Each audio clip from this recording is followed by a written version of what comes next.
आज का टॉपिक है behaviour of conductor in an external electric field.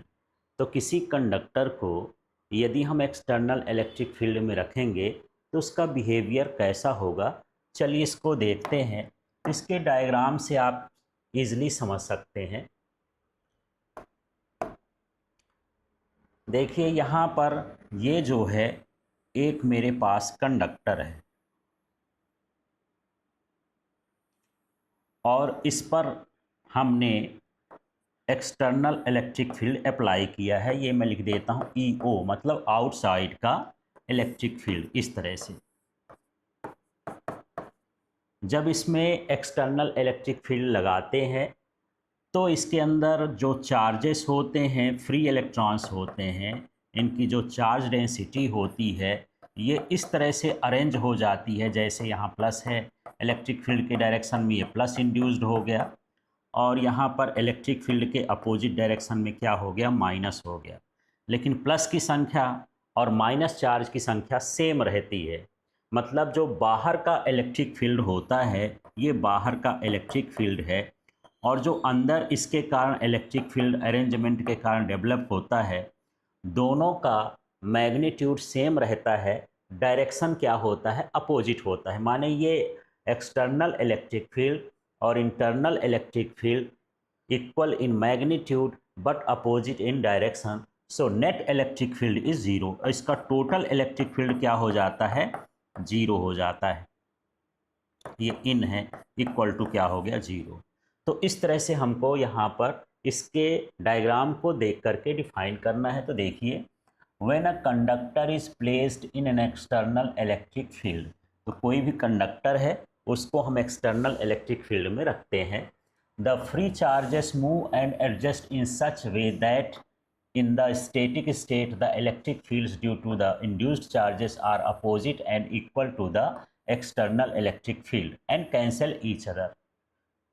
तो देखिए, तो इसके अंदर जो है चार्जेस इंड्यूस होते हैं और इस तरह से इंड्यूस होते हैं कि इनका जो इलेक्ट्रिक फील्ड होता है एक्सटर्नल इलेक्ट्रिक फील्ड के अपोजिट और इक्वल होता है।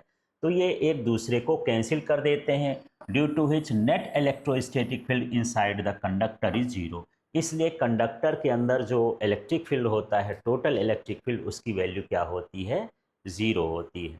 तो सिंपल सा है, डायग्राम देख करके इसको डिफाइन कर देना है।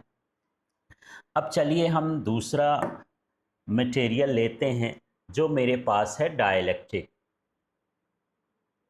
तो चलिए, डाइलेक्ट्रिक में क्या होता है, behaviour of dielectric in external electric field. और डाइलेक्ट्रिक को जानते हैं, एक ये नॉन कंडक्टिंग मटेरियल होता है या कह सकते हैं इंसुलेटिंग मटेरियल होता है, जिसको यदि हम इलेक्ट्रिक फील्ड में रखें तो चार्ज इंड्यूस्ड हो सकते हैं पर मूव नहीं होते उसके बॉडी से। तो इसको कैसे लिखेंगे, when a dielectric placed in external electric field free charges can not move but some charges are induced in the surface of the dielectric.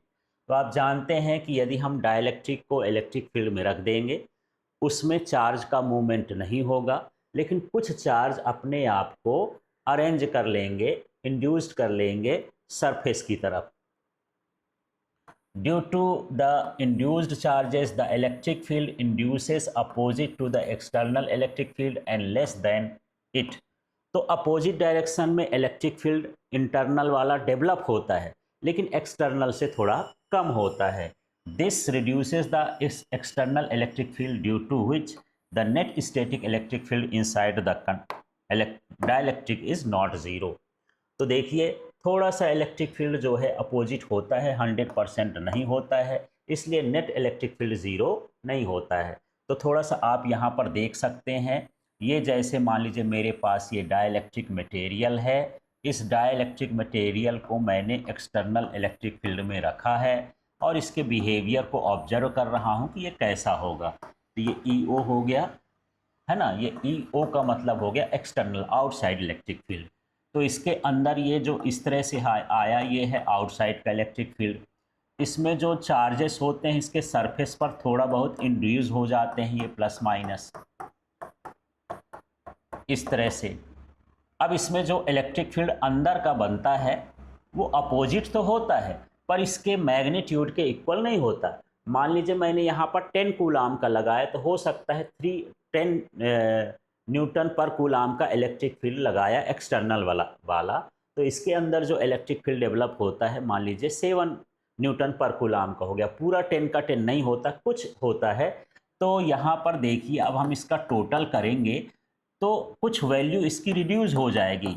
E O plus ई इन, माने दोनों का इलेक्ट्रिक फील्ड यदि हम सम करेंगे तो ज़ीरो नहीं होता है। जैसे मैं बोल रहा हूँ कि एक्सटर्नल इलेक्ट्रिक फील्ड ई ओ की वैल्यू जो है वो 10 न्यूटन पर कूलाम है, लेकिन जो अंदर डेवलप हो रहा है इनसाइड का इलेक्ट्रिक फील्ड वो मान लेते हैं कि 7 न्यूटन पर कूलाम है, लेकिन ये अपोजिट डायरेक्शन में है तो मैं माइनस कर देता हूँ। इसको सॉल्व करेंगे तो ये 3 न्यूटन पर कूलाम हो गया, माने ये एक्सटर्नल इलेक्ट्रिक फील्ड की वैल्यू को रिड्यूस कर दिया।